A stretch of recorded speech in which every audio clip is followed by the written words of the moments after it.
जय शिव जी की, जय शिव जी की।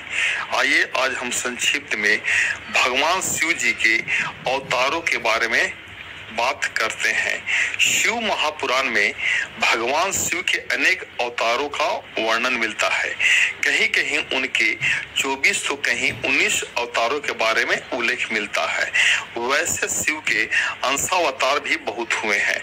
हालांकि शिव के कुछ अवतार तंत्र मार्गी है तो कुछ दक्षिण मार्गी। शिव के दशावतार, पहला महाकाल, दूसरा तारा, तीसरा भुवनेश, चौथा षोडश, पांचवा भैरव, छठा छिन्नमस्तक, सातवां गिरिजा, आठवां धूम्रवान, नौवां बगलामुख, मातंग और कमल नामक अवतार है। ये 10 अवतार तंत्र शास्त्र से संबंधित है। शिव के अन्य 11 अवतार जिन्हें रुद्र कहते हैं।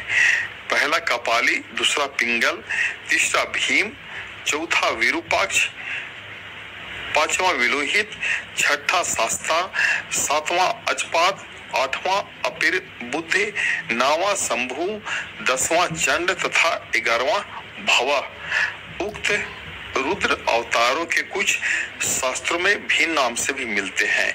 इन अवतारों के अलावा शिव के दुर्वासा, महेश, विषभ, पिपलाद, वैश्यनाथ, द्विजेश्वर, हंसरूप, अवधूतेश्वर, भिक्षुवर, सुरेश्वर, ब्रह्मचारी, सुनतर्क, द्विज, अश्वत्थामा, किरात, नतेश्वर और हनुमान आदि अवतारों का उल्लेख भी शिव पुराण में हुआ है, जिन्हें अंशावतार माना जाता है।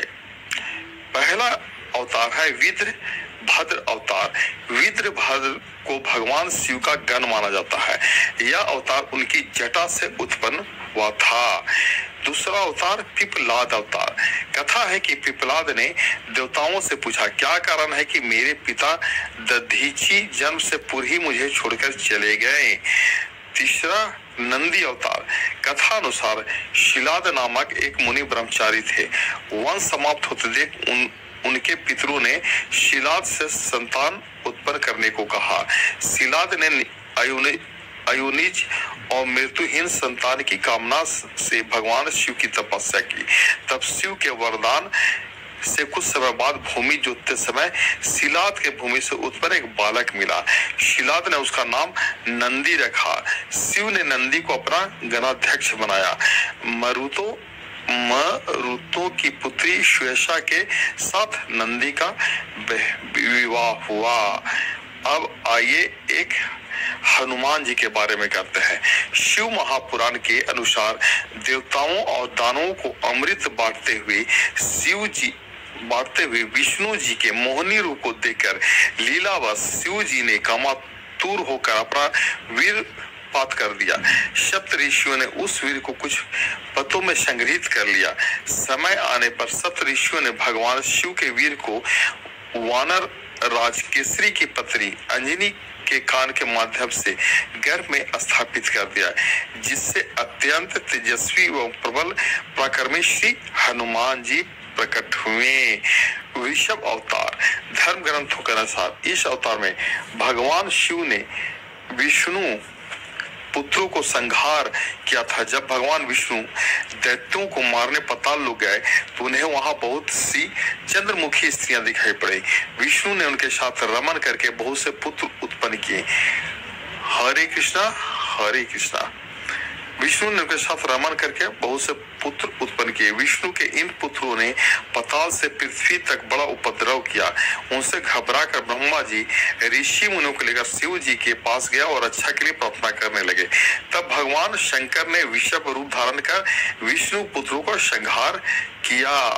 यतिनाथ अवतार। कथानुसार अबू दाचल पर्वत के समीप शिव भक्त अहुका भील दंपति रहते थे। एक बार भगवान शंकर यतिनाथ के वेश में उनके घर आए। उन्होंने भील दंपति के घर रात व्यतीत करने की इच्छा प्रकट की। अहुका ने अपनी पति को गृहस्थ के मर्यादा का स्मरण कराते हुए स्वयं धनुष बाण लेकर बाहर रात बिताने और यति को घर में विश्राम करने देने का प्रस्ताव रखा। इस तरह अहुक धनुष बाण लेकर बाहर चला गया। प्रातः काल अहुका और यति ने देखा कि वन प्राणियों को अहुक को मार डाला है। इस पर यति नाथ बहुत दुखी हुए। तब अहुका ने उन्हें शांत करते हुए कहा कि आप शोक न करें, अतिथि सेवा में प्राण विसर्जन धर्म है और उसका पालन कर हम धन्य हुए।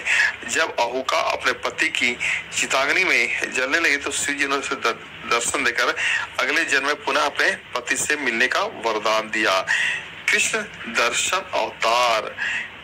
इक्ष्वाकु वंशीय श्रद्धेव की 9वीं पीढ़ी में राजा नभग का जन्म हुआ। विद्याधन को गुरुकुल गए नभग जब बहुत दिनों तक न लौटे तो उनके भाइयों ने राज का विभाजन आपस में कर लिया। नभग को जब यह बात ज्ञात हुई तो अपने पिता के पास गए।